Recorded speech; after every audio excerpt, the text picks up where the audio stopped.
Kita ke sorotan lain, Saudara. Kantor Wilayah Kementerian Hukum dan HAM Lampung menangkap 12 orang warga negara asing asal Nigeria yang diduga terlibat sindikat kejahatan love scamming di wilayah Kabupaten Lampung Timur. Komplotan love scamming ini masih akan diselidiki dan mencari terduga pelaku lainnya yang mungkin terlibat. Sebanyak 12 warga negara asing asal Nigeria ditangkap petugas imigrasi Kemenkumham Lampung terkait dugaan sindikat kejahatan love scamming di wilayah Desa Karyatani, Kecamatan Labuhan Maringga, Kabupaten Lampung Timur. Kejahatan love scamming adalah kejahatan siber, yakni pelaku mengincar korban dengan cara mendekatinya di dunia maya dan mengajak untuk membina hubungan romantis.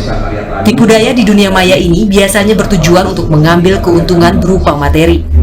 Menurut pihak keimigrasian, ke-12 warga negara Nigeria ini modusnya melakukan penipuan di Indonesia, namun mengincar warga negara asing, diantaranya warga yang berasal dari Thailand, dengan usia korban berkisar 50 tahun.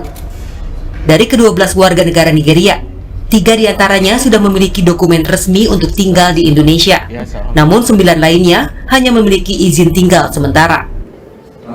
Kasus love scamming ada sempat bicara itu sudah dilakukan, tapi korbannya itu di luar Indonesia, warga negara asing yang di luar.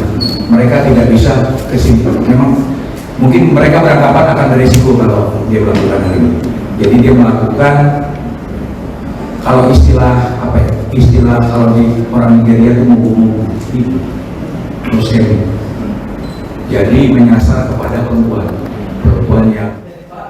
Sejumlah barang bukti kejahatan telah disita, berupa laptop, paspor para tersangka, dan puluhan ponsel.